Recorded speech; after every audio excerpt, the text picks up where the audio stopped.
کل نفس ذائقۃ الموت۔ قال رسول اللہ صلی اللہ علیہ وسلم اذا مات الانسان فانقطع عمله الا من ثلاثة صدقۃ جاریۃ او علم ينتفع به او ولد صالح او کما قال علیہ الصلوۃ والسلام۔ حضرت ذی وقار، آج کی یہ تقریب سعید جو ایثار ثواب پر مبنی ہے،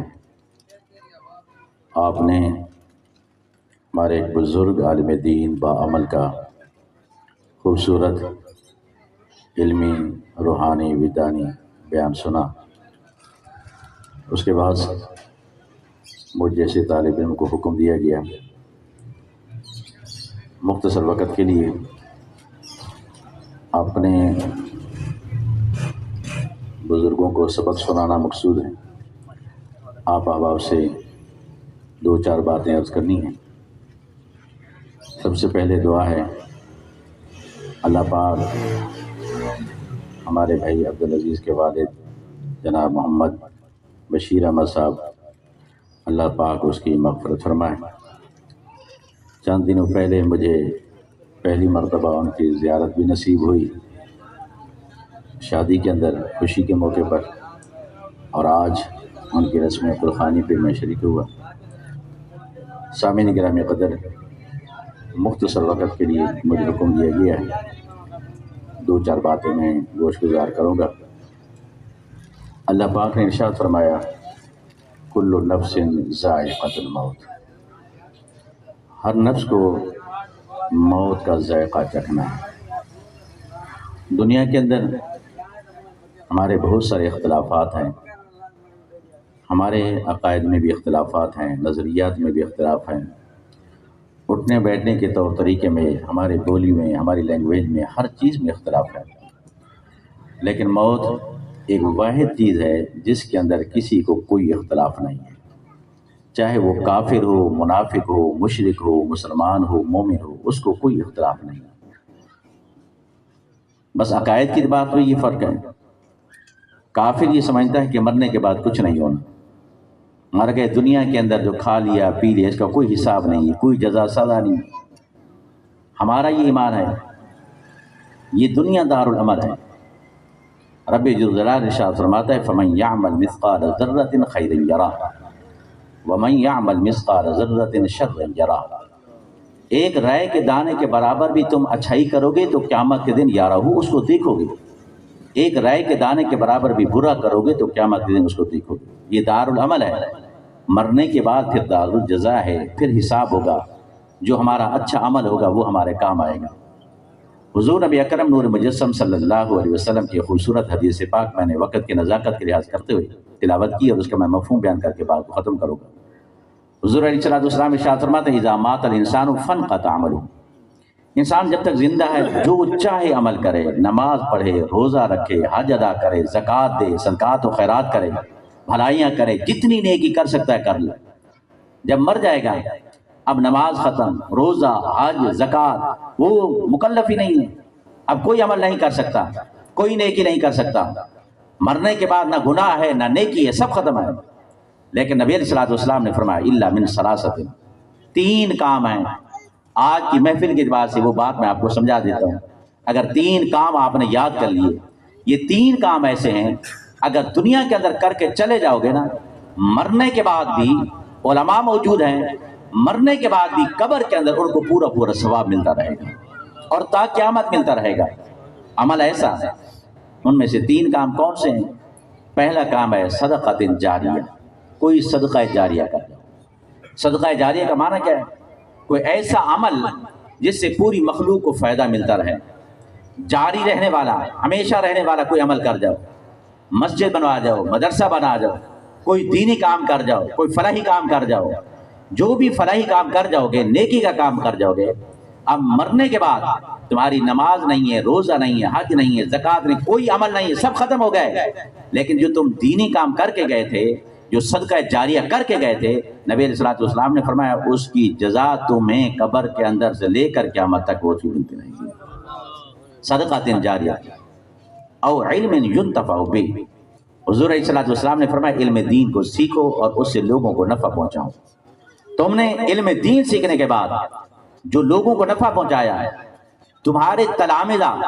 تم نے دین کا ایک مسئلہ سکھایا ہے، قرآن پڑھایا، ان کے معنی، ان کے مطالب، ان کے مفاہیم، ان کے رموز و اسرار تم نے ان کو سکھا دیے۔ وہ جب تک قرآن پاک کی تلاوت کرتا رہے گا، ان کے معنی اور مطالب کو بیان کرتا رہے گا، ان کے مفاہیم اور رموز و اسرار کو بیان کرتا رہے گا، ان کی تفسیر کو بیان کرتا رہے گا، لوگوں کو دین سکھاتا رہے گا، جب تک اس کا فیضان جاری رہے گا، مرنے کے بعد اس کو قبر کے اندر پورے کا پورا ثواب ملتا رہے گا۔ اور علم ينتفع به، اب وہ دین کی خدمت ہے۔ آپ نے بچے کو بہت بڑا عالم قاری نہیں بنایا، خالی ایک بچے کو آپ نے ناظرہ قرآن پاک پڑھا دیا، آپ نے سپارہ پڑھا دیا، تفسیر حدیث، اصول تفسیر وہ بات کی بات ہے۔ آپ نے کسی کو قرآن بھی پڑھا دیا، وہ بچہ جب تک قرآن پاک پڑھتا رہے گا اور اس نے آگے کسی کو پڑھا دیا، وہ پڑھتا رہے گا، جب تک تمہارا یہ فیضان قرآن کی صورت میں، تفسیر کی صورت میں، حدیث کی صورت میں، فقہ کی صورت میں، اصول فقہ کی صورت میں، اصول تفسیر کی صورت میں، اصول حدیث کی صورت میں، مطلق علم کی صورت میں، جب تک وہ فیضان جاری رہے گا، تمہیں مرنے کے بعد اس کا ثواب قیامت تک ملتا رہے گا۔ یہی وجہ ہے علماء موجود ہیں آج، ہمارے بزرگ اتنے بڑے عالم دین، انہوں نے جو کچھ بیان کیا،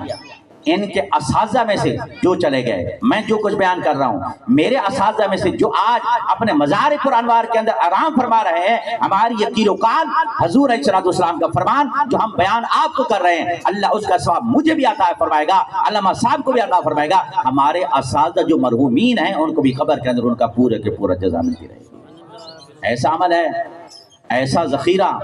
ایسا متعدی عمل ہے، آپ دین پڑھا جائیں کسی کو۔ اور تیسرا عمل،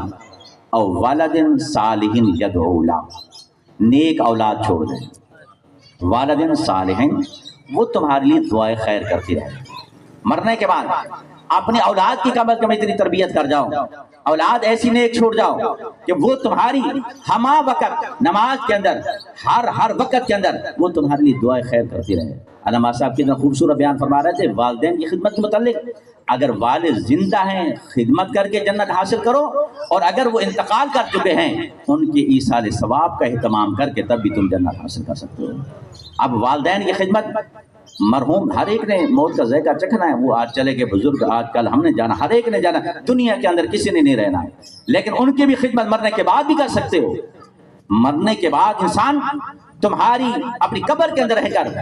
وہ بڑا محتاج ہوتا ہے، وہ تمہاری دعاؤں کا محتاج ہوتا ہے، تمہاری ایصال ثواب کا محتاج ہوتا ہے۔ حضور نبی اکرم نور مجسم صلی اللہ علیہ وسلم نے ارشاد فرمایا ایک بندہ ایسا ہوگا جب وہ مرا ہوگا، وہ گناہگار ہوگا، وہ سیاکار ہوگا، وہ بدکار ہوگا، لیکن جب قیامت کے دن اٹھے گا بڑا حشاش بشاش ہوگا، چہرہ چمکتا ہوگا، نورانی تاج ہوگا، پوچھا جائے گا یا رسول اللہ میں تو بڑا گناہگار تھا، اے باری تعالیٰ میں گناہگار، میں سیاکار، میں بدکار، یہ کیا ہوا اچانک میں اٹھا تو نیک؟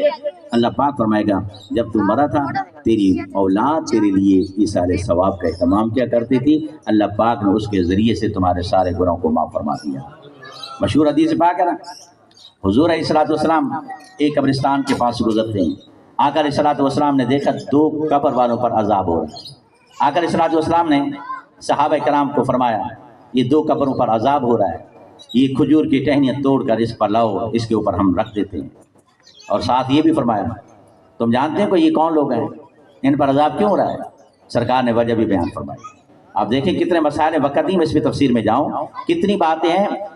قبر کے اندر کون جانتا ہے کیا ہو رہا ہے کیا نہیں ہو رہا ہے۔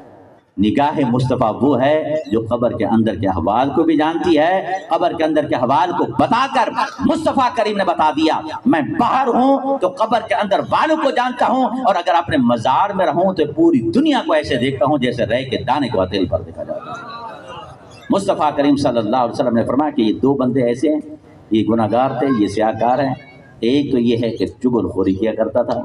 ادھر کی بات ادھر، ادھر کی بات ادھر کرتا تھا، بچتا نہیں تھا، مسلمانوں کو لڑواتا تھا، جھگڑا کرتا، یہ عذاب ہو رہا ہے۔ اور دوسرا پیشاب کی قطرات سے نہیں بچتا تھا، نبی علیہ السلام نے ان کے عمل کو بھی بتا دیا، قبر کے اندر کے احوال کو بھی بتا دیا۔ مصطفیٰ کریم نے امت کو یہ تعلیم دے دی کہ تاکہ پتہ چلے کہ میں باہر رہ کر قبر کے اندر کیا ہو رہا ہے، میں امت کے احوال سے بھی واقف ہوں، ان کی نیت سے بھی واقف ہوں، ان کی جزا سے بھی واقف ہوں، اور پھر ساتھ ساتھ یہ بھی بتا دیا یہ کھجور کی یہ سبز ٹہنیاں یہ کیا کریں گے؟ فرمایا یہ اللہ پاک کا ذکر کریں گے، اللہ پاک کے ذکر کی بدولت اللہ پاک ان سے قبر کے عذاب کو دور فرمائے گا۔ میرے دوستو، میرے بھائیو، وہ کھجور کا تنا، وہ سرسبز ٹہنی جو غیر ذی روح ہے، غیر ذوی العقول ہے، اگر وہ اللہ کی تسبیح و تحلیل کرے، ہر چیز اللہ کی تسبیح و تحلیل کرتی ہے، وہ لکڑی اگر تسبیح و تحلیل کرے، اللہ پاک اس کے عذاب کے اندر تخفیف فرما دیتا ہے۔ ایک مسلمان، پھر صاحب ایمان، پھر نبی علیہ السلام کا سچا غلام، اگر وہ اللہ کی بارگاہ میں اپنے والدین کے لیے دعا کرے تو اللہ کیسے بخشش فرماتا ہے؟ اللہ پاک اس کی بخشش فرماتا ہے۔ میرے دوستو، میرے بھائیو، والدین کی عزت کرو، والدین کا احترام کرو، لیکن اگر تم چاہتے ہو ہم والدین کی عزت کریں اور ہمارے والدین، ہمارے بچے وہ ہمارے بعد ہماری عزت کریں، اپنی اولاد کو رزق حلال کھلاؤ، اپنی اولاد کو رزق حرام سے بچاؤ۔ ہمارے بھائی ارشاد صاحب ہیں، فدا حسین، ہمارے قبلہ محمد حسن صاحب، غلام حسن صاحب، ماشاءاللہ الحب للہ والبغض للہ کے ساتھ مجھ سے محبت کرتے ہیں اور میں ان سے محبت کرتا ہوں، نہ رشتہ داری ہے نہ کوئی غلط تعلق ہے، کوئی ایسا نہیں تعلق، بس کبھی سالوں کے بعد ایک مرتبہ زیارت ہوتی ہے۔ بچے ان کے میرے شاگرد ہیں دونوں، یہ پڑھتے ہیں اور یہ وہاں سے بیٹھ کر کہتے ہیں استاد صاحب کی خدمت میں جانا، ہر وقت جانا، کیوں؟ صرف دین کی محبت ہے، دین کی وجہ سے یہ عقیدت اور محبت ہے۔ تو اپنی اولاد کو میں ایسی کہتا ہوں کہ آپ کے رزق حلال کی برکت ہے، منہ پر تعریف نہیں ہے۔ تو ہمارے محترم بھائی عبدالعزیز صاحب اور دوسرے احباب حبیب الرحمان صاحب، عزیز الرحمان اور حبیب الرحمان صاحب، علامہ حفیظ الرحمان صاحب، آپ ماشاء اللہ۔ تو یہ میں نے حدیث پاک کتنی خوبصورت پڑھی کہ اللہ پاک نے آپ کے بیٹے کو بھی، یہ پورا خاندان آپ دیکھتے ہیں، میں نہیں کہتا، میں دو بیٹے عالم، سبحان اللہ، تو مجھ سے بھی زیادہ جاننے والے ہیں، اس لیے فرمایا او والد صالح یدعو، نیک اولاد چھوڑ دو،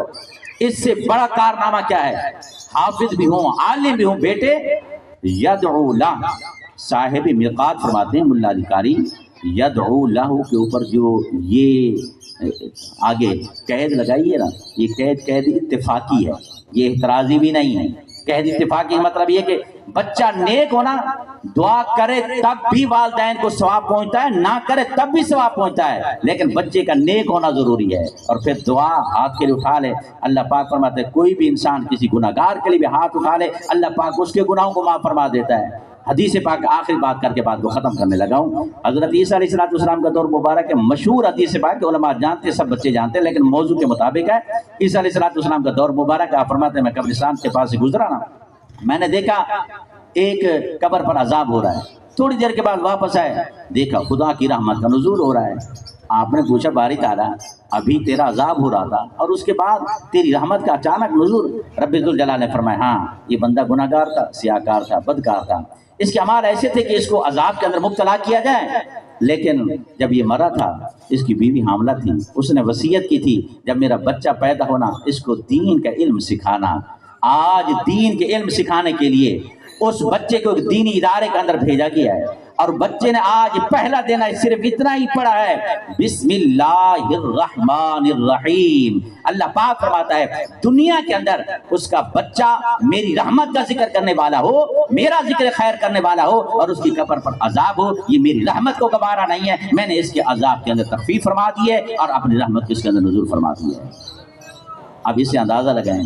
جس کا بچہ عالم بھی ہو،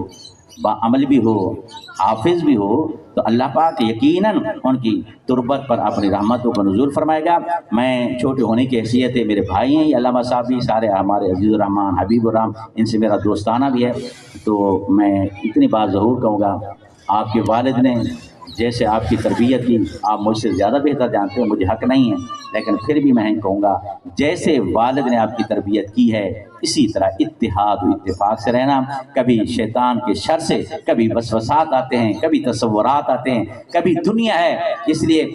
حضرت موسیٰ علیہ السلام کی والدہ کا جب انتقال ہوا نا تو پھر آپ چل رہے تو رب ذوالجلال نے فرمایا کہ اے کلیم اب تھوڑا احتیاط سے، تھوڑا خیال سے، پہلے کہیں بھی آگے پیچھے ہوتے تو آپ کی والدہ کی دعا تھی، وہ سایہ اٹھ گیا ہے، اب وہ سایہ نہیں ہے۔ پہلے بھائی ہوتے ہیں، کہیں 19-20 اختلاف ہو جاتا ہے، والد کی سرپرستی ہوتی ہے۔ اب بزرگ ہمارے بیٹھے، ان کی سر بھی یہ بھی والد کی جگہ پر ہے، لیکن اس کے باوجود اتنی بات میں ضرور کہوں گا، کبھی بھی شیطانی وسوسہ آتا ہے، کوئی تصورات، کوئی غلط بات آتی ہے، تو اپنے والد کے نام کی لاج رکھ لینا کہ ہمارے والد کا نام تھا،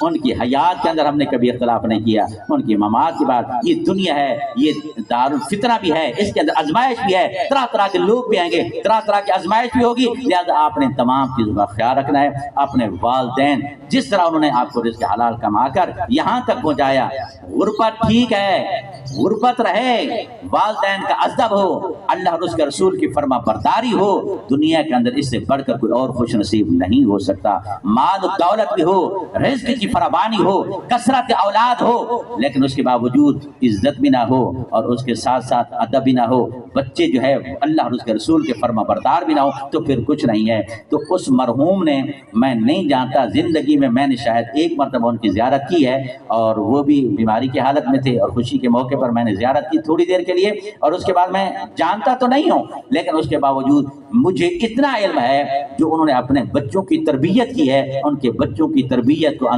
دیکھ کر یہ اندازہ ہوتا ہے کہ مرحوم نے زندگی کے اندر بہت کچھ کمایا ہے۔ مرنے کے بعد نہ اس کے مال کو یاد کیا جاتا ہے، نہ دولت کو یاد کیا جاتا ہے، کیا بنایا، کیا پراپرٹی ہے۔ کوئی بھی انسان مر جائے، کوئی بھی عالم دین اس کی پراپرٹی کا ذکر نہیں کرے، بنایا کتنا ہے، مال کتنا ہے، مکان کتنے، جائیداد کتنی ہے، بینک بیلنس، یہ نہیں دیکھا جاتا،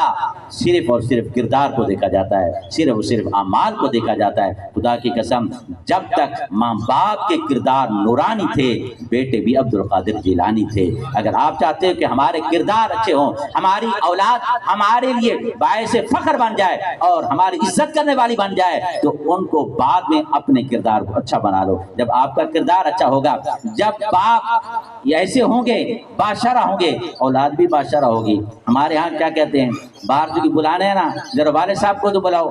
باپ کہتا ہے بیٹے کو باہر جا کے کہہ دو ابا گھر پہ نہیں ہے، اور پھر شام کو تربیت کرے، بیٹا جھوٹ نہیں بولا کرو،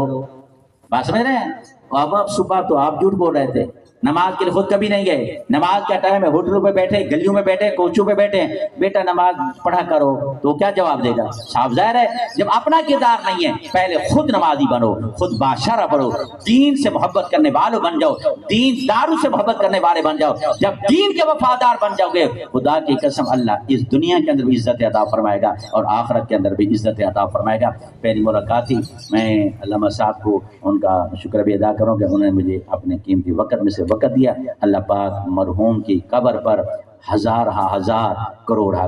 رحمتوں کا نزول فرمائے، مرحوم کے صغیرہ کبیرہ گناہوں کو معاف فرمائے۔ اللہ پاک میرے بھی ٹوٹے پھوٹے الفاظ کو قبول فرمائے، آمین آمین، وآخر دعوانا ان الحمدللہ۔